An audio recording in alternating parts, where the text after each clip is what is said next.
नमस्कार साथियों, आज से जो मैं आपके लिए फिर से रीस्टार्ट कर रहा हूं सीडीपी 5 का पंच की सीरीज, जो कि 5 महत्वपूर्ण प्रश्न और उसके 5 बेहतरीन एक्सप्लेनेशन।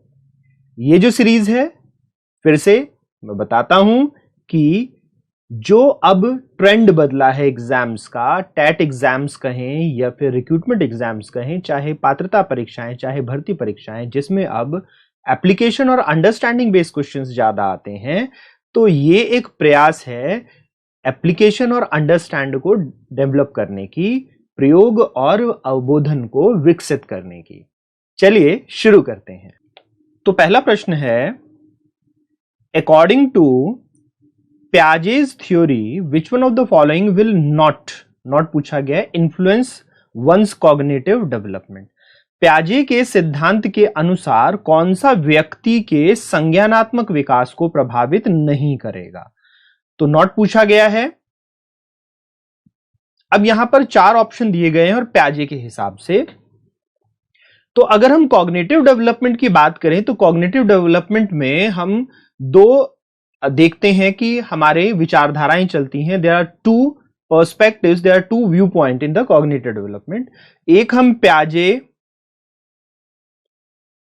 और ब्रूनर की बात करते हैं, जो किसकी बात करते हैं? जो बात करते हैं कि कॉग्निटिव डेवलपमेंट में इंफॉर्मेशन प्रोसेसिंग के ऊपर बात करते हैं।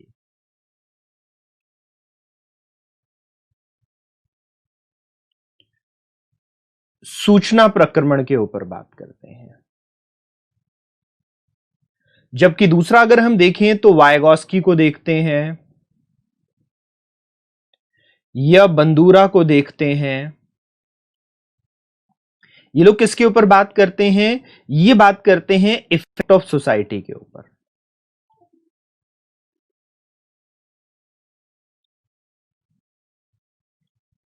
समाज के प्रभाव के ऊपर। तो जब हम समाज के प्रभाव को देखेंगे तो यहां पर हम इफेक्टिवली क्या देख रहे हैं? यहां पर हम ये पाते हैं कि वायगॉस्की और बंदूरा समाज के प्रभाव की बात करेंगे। अब भाषा के ऊपर दोनों ही बात करते हैं, तो हम भाषा को तो ठीक माने, क्योंकि ये इसके ऊपर तो दोनों बात करते हैं। इसके ऊपर प्याजे भी बात करते हैं और इसके ऊपर वायगॉस्की भी बात करते हैं, दोनों बात करते हैं। एक्टिविटीज के ऊपर देखें तो एक्टिविटीज के ऊपर भी दोनों बात करते हैं, क्रियाकलाप के ऊपर भी बात करते हैं दोनों। मैचुरेशन के ऊपर देखें तो मैचुरेशन के ऊपर प्याजे और ब्रूनर बात करते हैं, ये बात नहीं करते। जो सोशियो कंस्ट्रक्टिविस्ट हो गए या सोशलिस्ट हो गए, जो हमारे पास सोसाइटी के ऊपर बेस बात करते हैं, जैसे बंदूरा हो गए, टॉलमैन हो गए, वायगॉस्की हो गए, ये हमारे सोसाइटी से रिलेटेड चीजों के ऊपर बात करते हैं। तो ये बात करते हैं सोशल एक्सपीरियंस की, ये जबकि जो इंफॉर्मेशन प्रोसेसिंग वाले हैं वो सोशल एक्सपीरियंस को नहीं देखते। तो ये सोशल एक्सपीरियंस को मना करते हैं, ये परिपक्वन, ये मैचुरेशन को मना करते हैं। अब क्योंकि यहां पे जो आंसर है वो किसके बेसिस पे पूछा है? वो पूछा गया है प्याजे के बेसिस पे। हमारा आंसर प्याजे के आधार पे पूछा गया, प्याजे के सिद्धांत के हिसाब से पूछा गया है।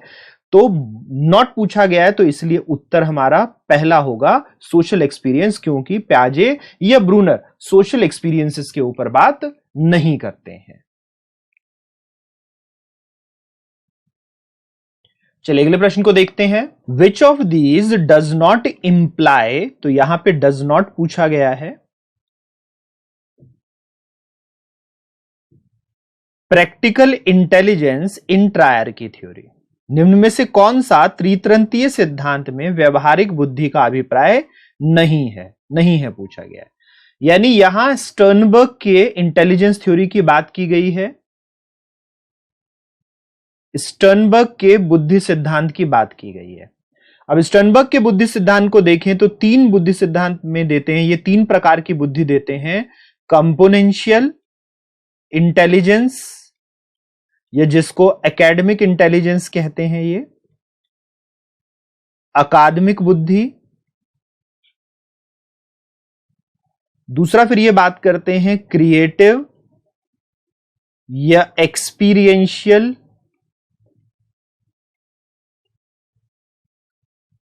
सृजनात्मक बुद्धि।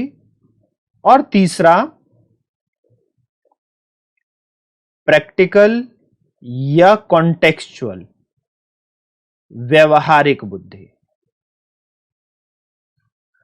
तो जो सामान्य बुद्धि है, जो सभी तरह के सीखने वगैरह में प्रयोग की जाती है, उसे ये नाम देते हैं कंपोनेंशियल या एकेडमिक इंटेलिजेंस, अकादमिक बुद्धि। जबकि नया बनाने के लिए जो चाहिए उसको वो क्रिएटिव कहते हैं। जबकि सामान्य जीवन में, दैनिक जीवन में स्ट्रीट स्मार्ट होने के लिए जो इंटेलिजेंस चाहिए, दैनिक जीवन की जो बुद्धि है, उसे ये व्यवहारिक बुद्धि कहते हैं।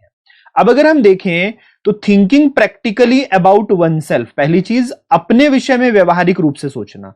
तो अपने विषय में सोचने के ऊपर इन्होंने बात नहीं करी है। Thinking practically about one self, इसके ऊपर बात नहीं करते। थिंकिंग वन सेल्फ के ऊपर यह बात नहीं करते हैं कि हमें अपनी बुद्धि को सोचना होता है। फिर ये बात करते हैं, दूसरा देखें तो choosing an environment in which you can succeed, वातावरण को या परिवेश को चुनना। चूजिंग एन एनवायरमेंट, परिवेश को चुनना, पर्यावरण का चयन करना, परिवेश को चुनना। तो यह प्रैक्टिकल इंटेलिजेंस में आता है, जिसमें हम प्रैक्टिकली उस परिवेश को चुनते हैं, उस परिवेश को मॉडिफाइड करते हैं, एनवायरमेंट को मॉडिफाई करते हैं, जिसमें हम सफल हो सकें। अडेप्टिंग टू द एनवायरमेंट, परिवेश के अनुसार अनुकूलन कर लेना, यह भी प्रैक्टिकल इंटेलिजेंस का हिस्सा माना इन्होंने। रीशेपिंग द एनवायरमेंट, परिवेश को अपनी सफलता के लिए फिर से निर्माण करना, पुनर्निर्माण करना, यह भी इन्होंने माना है। तो ये तीनों माना है, क्योंकि नहीं पूछा गया था इसलिए पहला उत्तर होगा, क्योंकि ये स्टर्नबर्ग की व्यवहारिक बुद्धि का विचार नहीं है। Anyone can become angry, that is easy, but to be angry with the right person, right degree, at the right time, for the right purpose and in the right way, that is not easy. कोई भी नाराज हो सकता है, यह आसान है, परंतु सही व्यक्ति के ऊपर सही मात्रा में, सही समय पर, सही उद्देश्य के लिए सही तरीके से नाराज होना आसान नहीं है। अब इसमें जो पूछा गया है वो पूछा गया है कि यह कथन कौन से विकास से संबंधित है। अगर इस कथन की बात करें तो यह कथन है एरिस्टोटल का, अरस्तु का। अब अगर ये देखें तो ये बात की गई है एंग्री होने की, नाराज होने की। लेकिन नाराज कैसे होना है? नाराज होना है सही तरीके से, सही तरीके से नाराज होना। तो एक तो नाराज होना यानी बात की गई है, जब हम एंगर की बात करते हैं तो एंगर है इमोशन, और राइट वे की बात करते हैं तो सही तरीका है इमोशन इंटेलिजेंस।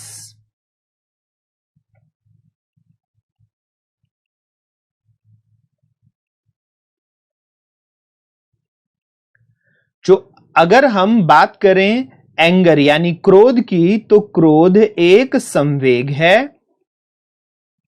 वहीं अगर इसके सही तरीके की बात करते हैं तो सही तरीके का मतलब हुआ कि हम संवेगात्मक या भावात्मक बुद्धि की बात कर रहे हैं।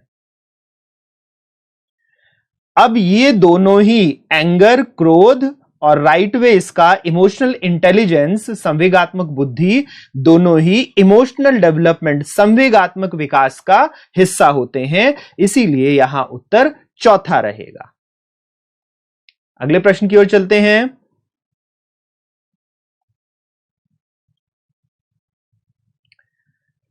In learning assessment is essential for, अधिगम में आकलन किस लिए आवश्यक होता है?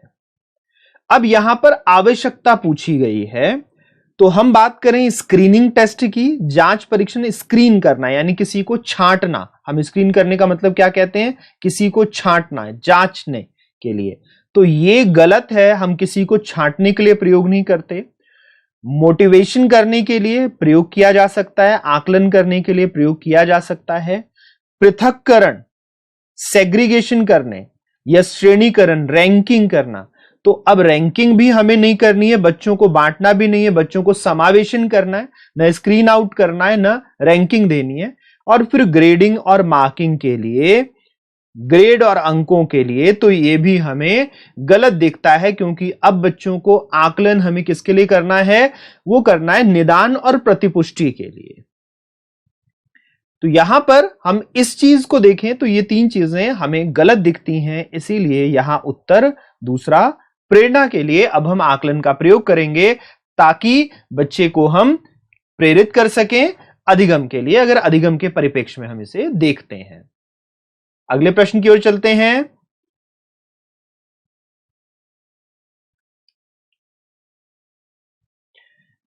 Fitting new information into existing scheme, प्रचलित योजनाओं में नई जानकारी को जोड़ने को किस नाम से जाना जाता है। अब यह ध्यान दीजिएगा कि यहां पर हमारे पास एक एग्जिस्टिंग स्कीम है,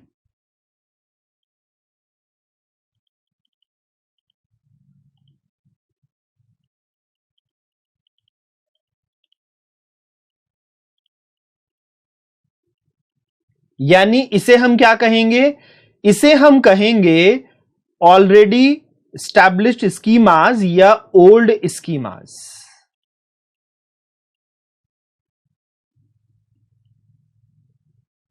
पहले से मौजूद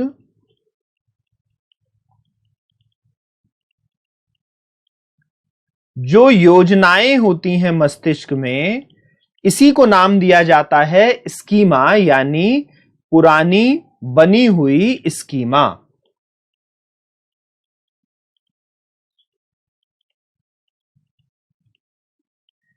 अब हमें इसमें क्या करना है, हमें अब इसमें एक इंफॉर्मेशन को जोड़ना है। तो यहां पर हम किस चीज को लेके चल रहे हैं, हम यहां पर लेके चलेंगे कि हमें एक इंफॉर्मेशन को जोड़ना है, सूचना को इस स्कीमा में जोड़ना है।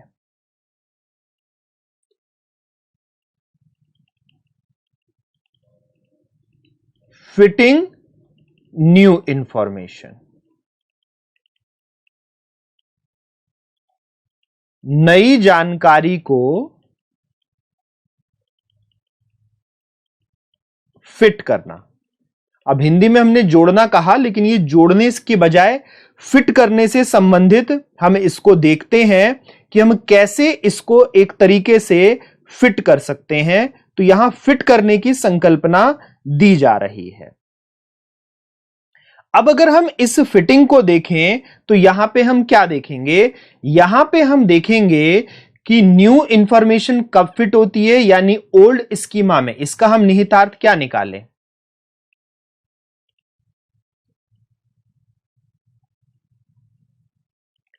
New information modified to suit old schema.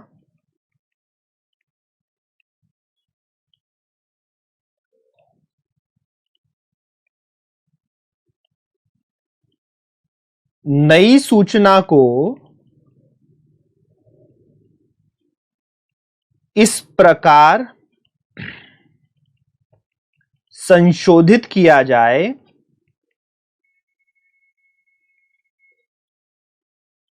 कि यह पुरानी स्कीमा में फिट हो जाए।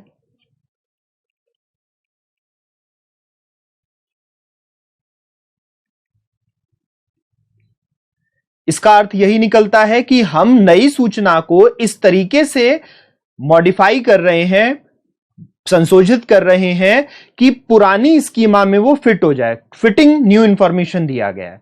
इसका मतलब हमें क्या देखने को मिल रहा है, old schema is not modified.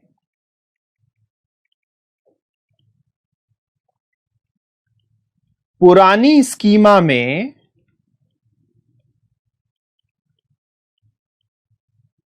कोई संशोधन या परिवर्तन, जो भी लेना चाहें, संशोधन नहीं किया जाता है।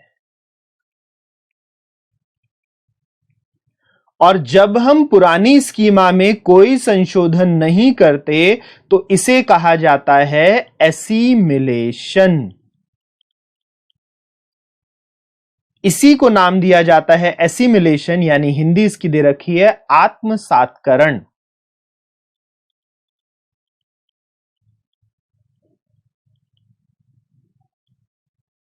जब हम पुरानी स्कीमा का प्रयोग करते हैं और उसमें कोई संशोधन नहीं करते, अगर कोई नई सूचना आती है तो उसको हम मॉडिफाई कर लेते हैं अपनी पुरानी स्कीमा के अनुसार, इसी को कहा जाता है एसिमिलेशन, आत्मसात्करण। तो यहां उत्तर दूसरा होगा। तो साथियों, उम्मीद करता हूं कि यह एक्सप्लेनेशन आपको बहुत बेहतर तरीके से समझ आई होगी।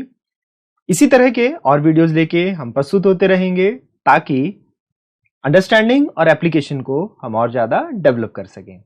जो लोग इस वीडियो को देख रहे थे उन सभी का धन्यवाद। फिर मिलते हैं साथियों, नमस्कार।